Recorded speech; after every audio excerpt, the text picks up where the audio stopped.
What's going on, everybody? Welcome back to the Godly Potential YouTube channel. Back with another video.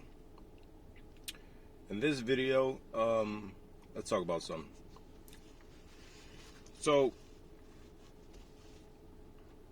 you may have heard me say before, you may have heard me talk about this concept of your future self, right? Basically saying that we are all in the process of being pulled towards our future self. All right, what do I mean by this?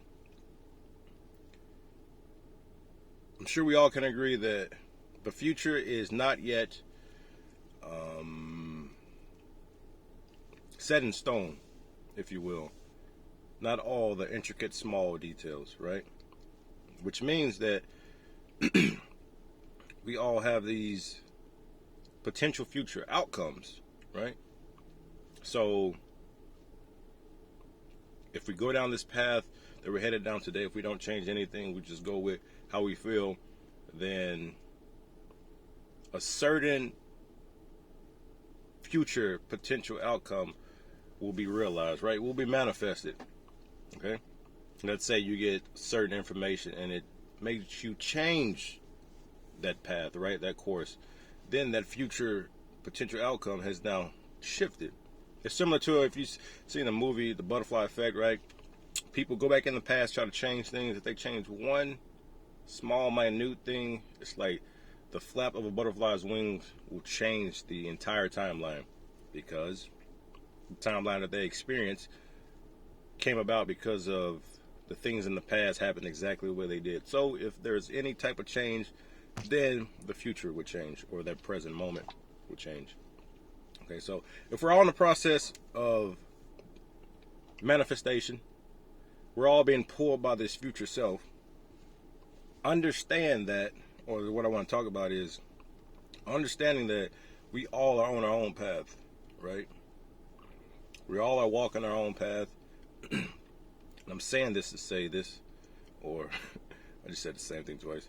I'm saying this because we can sometimes see other people in our life that we care about fucking up, if you will, right? We're just doing shit that we just, like, why are you doing that? Like, why?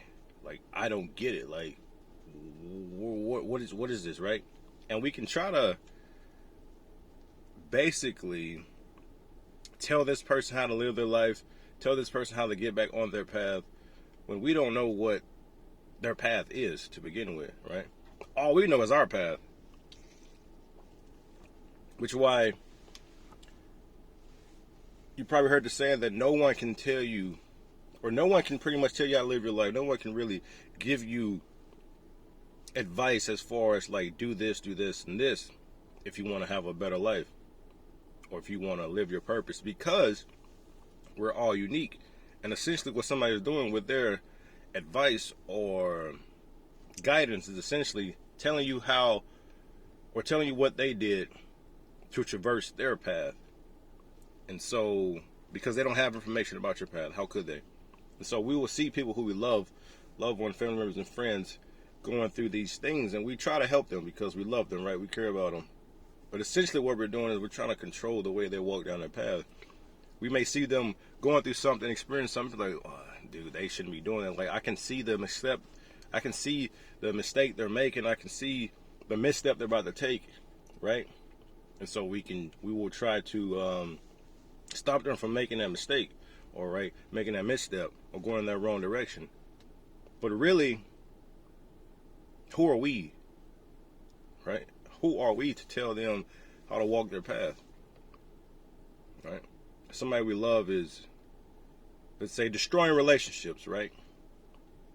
Or just parents, I've heard parents say this to the children, throwing their lives away, right?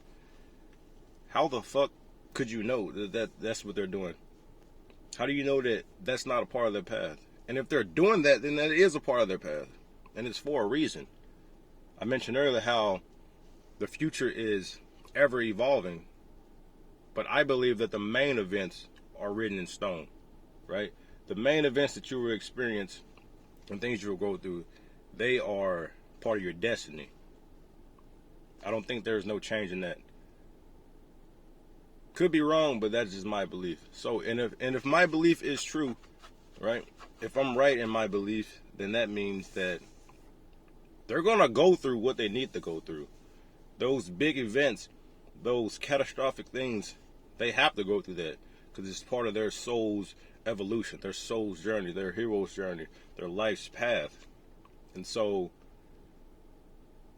I just want to get on here and say that be cautious with trying to control other people on their path, because all it does is ultimately stress you the fuck out, right? Because we've all heard it.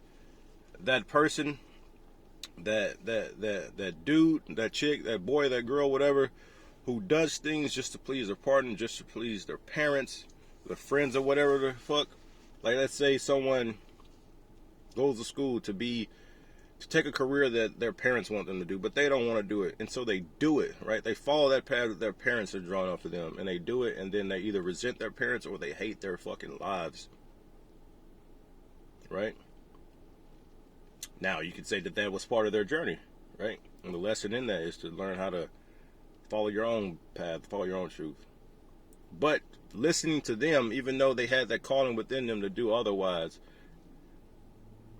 all it did was cause resentment. Or you try to give advice to somebody try to give advice to you or whatever, they don't take your advice, and now you just pretty much you just wasted energy talking to them. You're upset that they don't listen because they're going through this hardship that you thought was avoidable, but they had to go through it. And so ultimately, it's just a waste of fucking energy. Either way, either they follow you, they listen it, they follow your advice, they listen, they go down that path, and they realize that that's not what they wanted, and so they resent you. Or you tell them all this advice, you try to help them, you try to tell them what to do, what not to do. They don't listen, and now you're upset. You're like, no one listens to me, right? So, yeah, I just want to jump on here and say, if you're doing that, be cautious. Try not to guide people down a path you haven't been down, or stop trying to guide people down your path when they're on a different path, right? You're telling them, well, down my path, I came to a fork in the road, I made a left, and then I kept straight, then I made a right. You tell them that, they come to a fork in the road, they make a left, they go straight, and there's not a right, there's only another left, and now they're confused, and so they walk right anyway. They're like, well, it looks like a path, maybe, I don't know, and so they walk down this fucking thing that's not even there, because that's what you did, and you thought that it would be best for them too, and now they're somewhere that they shouldn't be, having a midlife crisis, a quarter life crisis, an existential crisis, whatever. But yeah, I just want to jump on here. So if you're getting headaches and shit, if you are irritated, if you are trying to, basically, you're just in a fucked up mood because you see people in your life doing things that you think they shouldn't be doing, allow them to go through that process because it's part of their journey. It's just like a kid. If you tell them, don't touch the stove, it's hot. Most of the time, it's the first time, they're going to do it anyway, and they're going to touch it and see, oh, damn, okay, I get it now, right? Some people say that's learning the hard way, but I guess it is, but it's just part of their fucking evolution on their journey. But hope this was helpful. This realization has definitely helped me lately. Just let people go through their go through, right? Because even if they're going through something similar that you've been through, you can tell them about what you did if they ask for your advice or whatever, but don't try to control them. Don't try to control their actions. Just offer your opinion if it's asked for. But one thing I heard Jordan Peterson say is that really stuck with me. Stop talking to people who don't listen to you. Because what it does is it devalues the message of what you're saying. Another way of saying this is how it's said in the Bible. Don't cast your pearls to swine. Right? if you throw this precious pearl to swine, they're not going to appreciate it. So hold on to it to somebody who's willing to accept it. But that's all I want to get on here and say. Hope it was helpful. Peace.